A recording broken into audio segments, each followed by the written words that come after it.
শুনেছি মোহর দেওয়া ব্যতীত মেয়েকে স্পর্শ করা হারাম।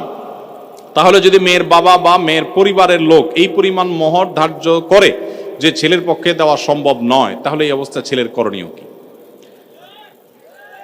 হ্যাঁ,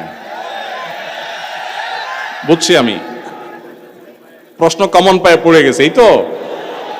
আচ্ছা শুনেন, যারা ঠিক ঠিক করছে এইসব হয় আবিয়াত্তা পুরুষ, আর না হলে বিয়ে করে বেচারা ফাইসা গেছে। শুনেন, ভালো করে শুনেন। প্রথম কথা হলো যে মোহর দেওয়া ছাড়া স্ত্রীকে স্পর্শ করা হারাম, এ কথা ভুল। প্রশ্নে যিনি লিখেছেন এটা সঠিক কোনো কথা না। মোহর ধার্য করলে সেটা দিতে হবে বাধ্য। আল্লাহ বলেছেন ওয়াতুন নিসা সাদুকাতিহিন্না নিহলাহ, তোমরা তোমাদের স্ত্রীদের মোহর পরিশোধ করে দাও, এটা তাদের প্রাপ্য অধিকার, এটা দিয়ে দিতে হবে, এটা ক্লিয়ার। তবে সে দেওয়াটা আপনি নগদও দিতে পারেন, পরেও দিতে পারেন। তবে মেয়েরা একটা মাসালা জানে না, যদি মেয়েরা মাসালা জানতো বাসর ঘরে ঝুলাই ফেলতো আপনাদেরকে। মাসালাটা হলো, যদি কোনো মেয়ে দাবি করে যে মোহর যা ধার্য হয়েছে, আপনি আমার স্বামী, সবই ঠিক আছে, আগে মোহর ফেলেন তারপরে সামনে আগান, এটা যদি কোনো মেয়ে বলতে চায়, ইসলাম তাকে সম্পূর্ণ সেই অধিকার দিয়েছে। কিন্তু আমাদের সমাজে মেয়েরা মাসআলা আমার কাছে শোনার পরও বলবে না। এটা কেন বলবে না?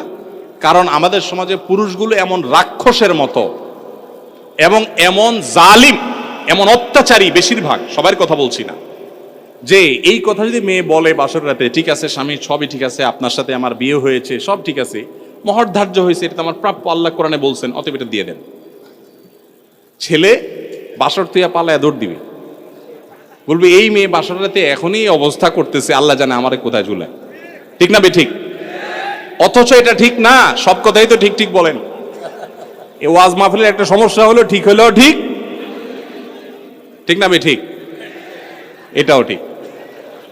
আচ্ছা যাক, শুনেন, নবী করিম সাল্লাল্লাহু আলাইহি সাল্লামের মেয়ে, ভালো করে শুনে রাখেন, নবী করিম সাল্লাল্লাহু আলাইহি সাল্লামের কন্যা ফাতেমা রাদিয়াল্লাহু তাআলা আনহা, তার বিয়ে হয়েছে কার সাথে? আল্লাহু আকবার, আলী রাদিয়াল্লাহু তাআলার মতো ইসলামের খলিফার সাথে তার বিয়ে। ফাতেমা রাদিয়াল্লাহু তাআলা আনহা তার বাবা নবী করিম সাল্লাল্লাহু আলাইহি সাল্লামকে বলেছেন, বিয়ে হয়েছে আব্বা ঠিকই আছে, বাট আমার দাবি হলো মোহর যেটা ধার্য হয়েছে সেটা যেন আমাকে আগে পরিশোধ করে দেওয়া হয়। আজ আমাদের সমাজে মেয়েদের সে অধিকার দেই আমরা? এই সমাজে সবচেয়ে বেশি অবিচার আমরা পুরুষরা মেয়েদের প্রতি করে থাকি। বিয়ে করেছেন আর মোহর পরিপূর্ণ পরিশোধ করছেন এরকম বাপের বেটা যারা, তারা হাত তোলেন। কয়টা বাপের বেটা দেখছেন এখানে? হাত গণেন তো, কয়টা হাত? লা হাওলা ওয়ালা কুওয়াতা ইল্লা বিল্লাহ। স্টেজেও হাত উঠে নাই, নামান, ইজ্জত বাঁচান। উঠছে মানে অল্প স্বল্প উঠছে, আমি সবার কথা বলছি না। আমি দিয়ে দিয়েছি আলহামদুলিল্লাহ, আমি হাত উঠেছি। কিন্তু শুনেন, বাকিরা হাত উঠেছেন তার মানে কি সব অবিবাহিত? মোটেই না।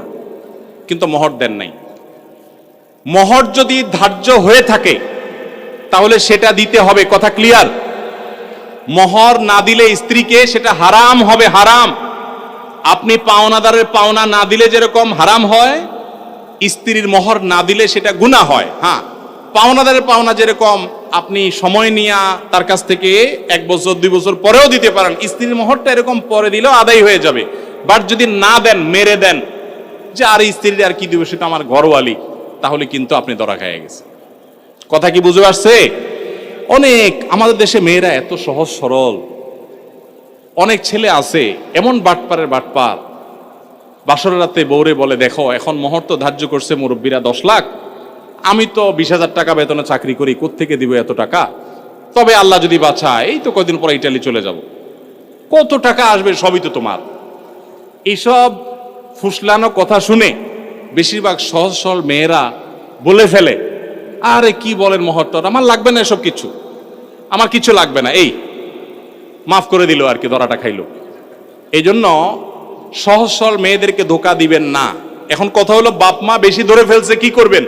আমি এটা এর আগেও বিভিন্ন জায়গায় বলেছি, বুদ্ধি খুব সোজা, শিখাই দিব। যদি মোহর বাপ মা 10 লাখ 20 লাখ ধরে থাকে, এখন আপনিও রাজি হয়েছেন, আপনি রাজি হয়েছেন কেন? আমার বিয়েতে মোহর নিয়ে যখন আলাপ হয়, আলহামদুলিল্লাহ আমি নিজে কথা বলেছি, আমি বললাম দেখেন এর বেশি আমি পারবো না, আপনি অযৌক্তিক একটা ফিগার ধার্য করবেন, এটা আমি পারবো না, আমি যেটা পারবো সেটা দিব। এখন আমাদের সমাজে মহরটা হয়ে গেছে ফ্যাশন। 10 লাখ, 20 লাখ, 50 লাখ, ওই ছেলের পেটের উপরে পাড়া দিলে 500 টাকার নোট 2-4টা বাইর হবে না, কিন্তু মহর হলে 50 লাখ। আর মেয়ের বাপরা, অনেক মেয়ের বাপরা বিয়ের মহরানা বিশাল বড় একটা ধরার ভিতরে বিরাট বড় বাকাওয়াতি মনে করে।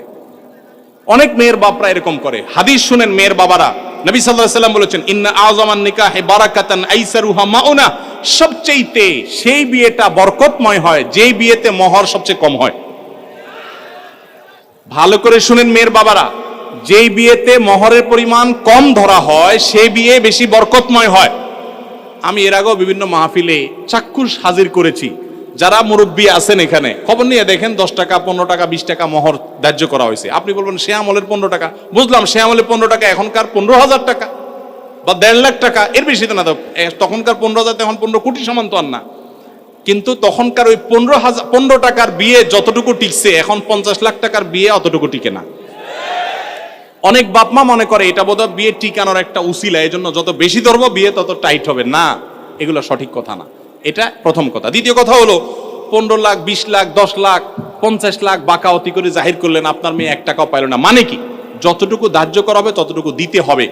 এই জন্য ছেলেরা যদি কোনো কারণে মুরব্বীদের কথা ফুসলানিতে পড়ে আপনি রাজি হয়ে থাকেন, রাজি হয়ে গেছেন 20 লাখে সই করে দিয়েছেন, রাজি হয়ে গেছেন, এখন আপনার বাঁচার উপায় আছে একটা, হয় পুরা টাকা আদায় করে দিবেন, আর না হয় বইয়ের কাছে একটা দরখাস্ত লিখবেন। কি লিখবেন? দরখাস্তে লিখবেন, বরাবর প্রিয়তমা স্ত্রী, বিষয় মোহর মওকুফের আবেদন, যথাবিহিত সম্মান প্রদর্শন পূর্বক নিবেদন এই যে আমি অমুক অমুক আপনার নাখান্দা স্বামী, বিবাহের সময় মুরব্বীদের পীড়াপিড়িতে রাজি হয়ে এত টাকা ধার্য হয়েছে, আমি রাজি হয়ে গিয়েছিলাম, তখন বুঝি নাই যে এটা দিতে হবে। এখন যেহেতু জানলাম এটা দিতে হবে, আর এত টাকা দেওয়ার ক্ষমতা আমার নাই, আমি গরিব মানুষ, অতএব অনুগ্রহ করে আপনি সেখান থেকে কিছু কমায়া দিয়া বাধিত করিবেন। স্ত্রী যদি সেই অ্যাপ্লিকেশন গ্রহণ করে বলে ঠিক আছে তুমি গরিব মানুষ, যাও 50% মাফ করে দিছি, বা 40% বা 90% মাফ করে দিছি, ঠিক আছে এত দাও, বাকিটা মাফ, তাইলে আপনি মাফ পাবেন। আর যদি স্ত্রী মাফ না করে, তাহলে বলবেন ঠিক আছে আমি আপনার থালা বাসন কোসন ইত্যাদি ধুয়ে দিব, এটার বাবদ আপনি কিছু মাফ করে দেন। মানে খোলাসা কথা হলো, যেভাবেই হোক স্ত্রীর কাছ থেকে আপনাকে মাফ আদায় করতে হবে। চেষ্টা করবো তো আমরা সবাই। মহর আদায় করা ছাড়া কোনো মানুষ যেন মারা না যায়। সবাই দিবেন তো ইনশাল্লাহ মহর? মহর আদায় করে দিবেন। বেশি হয়ে থাকলে স্ত্রীকে বুঝান।